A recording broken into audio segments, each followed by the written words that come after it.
here is one of the ways that you can replace a light switch. Now, as you see, light currently turns on and off, so we will now go and isolate the fuse.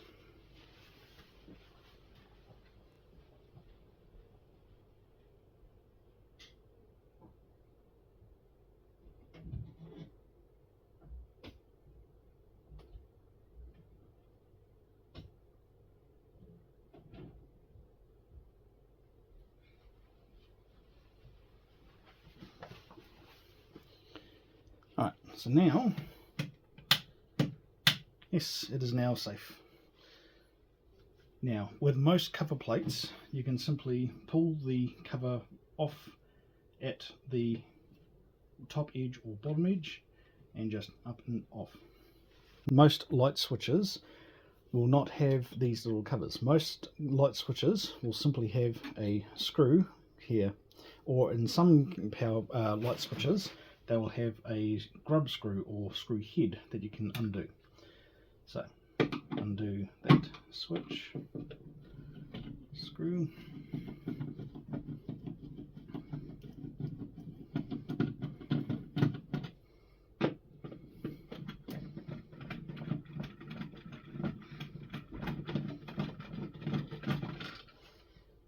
there we go.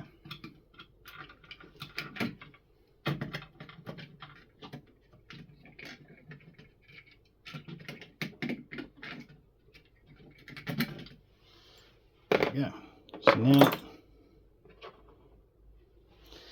so now that is undone. Now we can get to the wiring.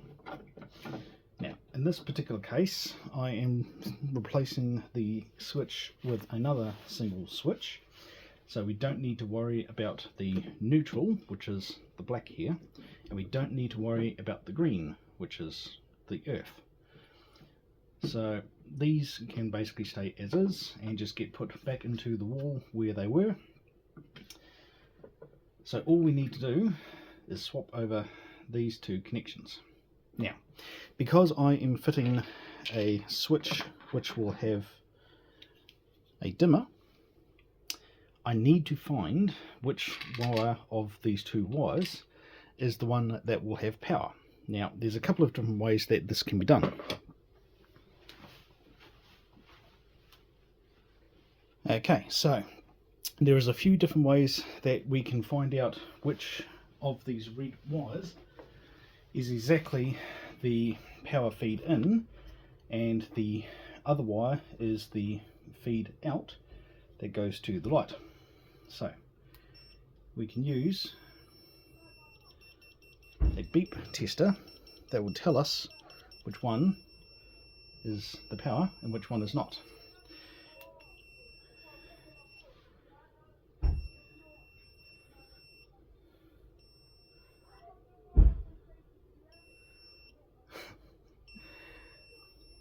Unfortunately, it seems today this one is being extra sensitive and being problematic.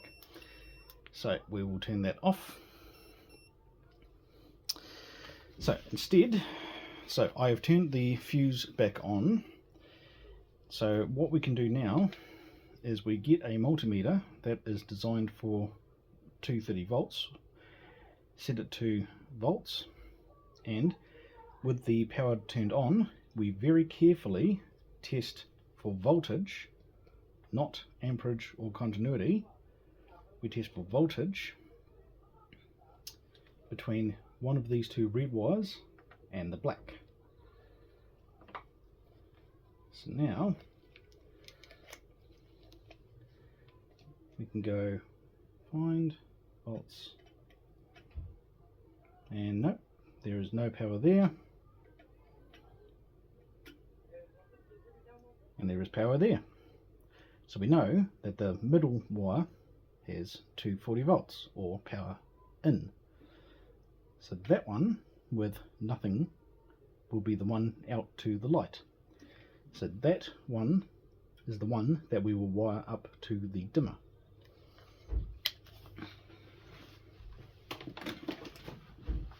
So I have now turned the power off again, So as we see, nothing.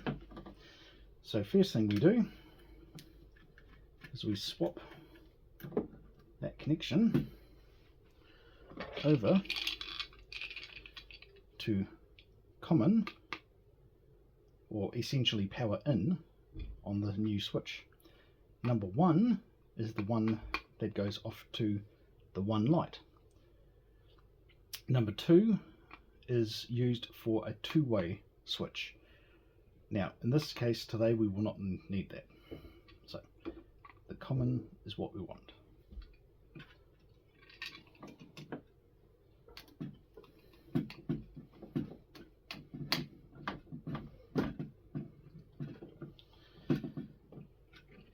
So now that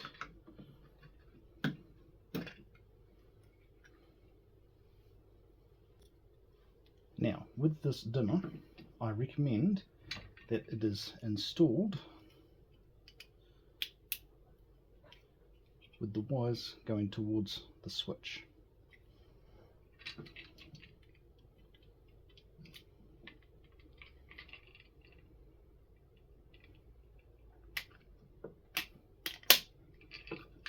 And there we go. So now it does not matter which one of these wires goes off to number 1, as long as one of them goes into there.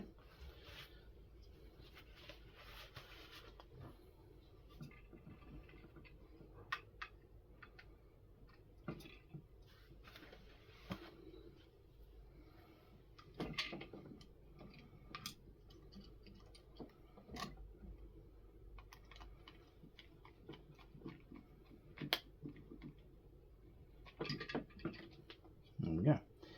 And now the other red wire for the dimmer I will wire up to this loop terminal, which is effectively just a standalone connector that is on the side, effectively like a strip connector. It just sits there doing nothing, just to hold some wires. Now, best practice with this is to get the wire. Now you can use pliers, but I've done this a few times, and wrap the two together.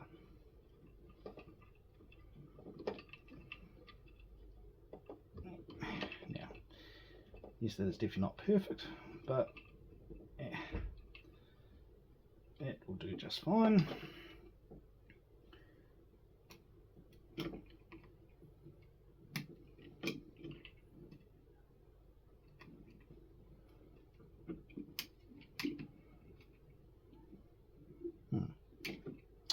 Okay, it seems I may have to get some pliers.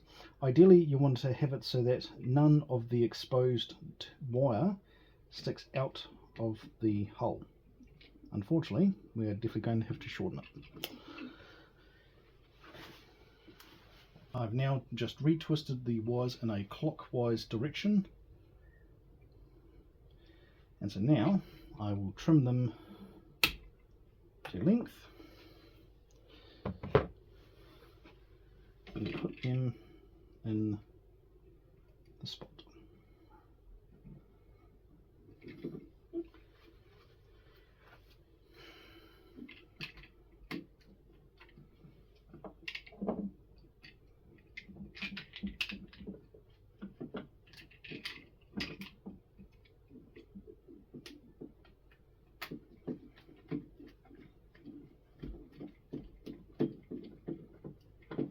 Go. Now that is what we do not want to have happen. We do not want it so that when you tighten up the screw terminal, the wires come out.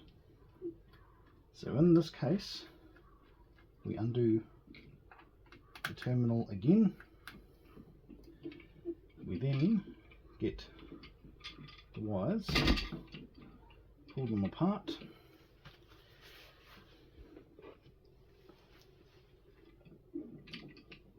and we cut that off, and approximately 1 centimeter of cable is now exposed, and we do the same with this.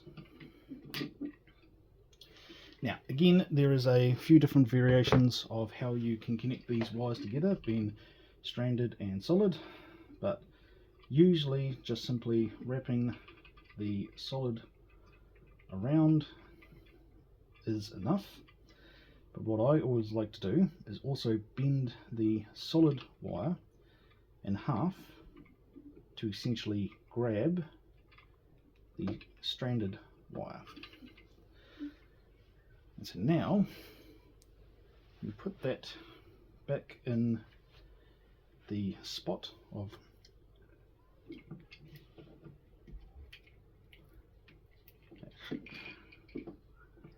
now we tighten it up.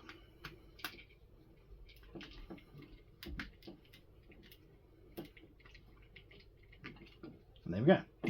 And so now we pull and we pull, we pull and we pull. And no, nothing pulled out, so it is all secure.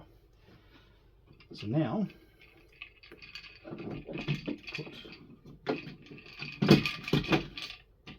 that back in the wall.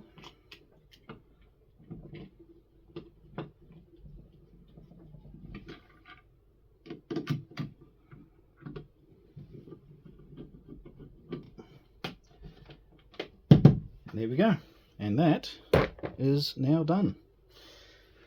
Fit the cover plate. Now I'm not worried about the unpainted edge because I'm going to be repainting this wall anyway, so yeah. So now you get one of the dials and you just sit it on top and you turn the dial until it won't turn anymore, and then on this one the stop is in this position up here. So now we align it so that the notch with the stop is right in the top, like that. So then when we turn it around, we have 3/4 movement, and that on this particular dimmer is effectively a full dim. So now I will set it to maximum brightness. Now we'll turn on the switch, the fuse at the fuse board.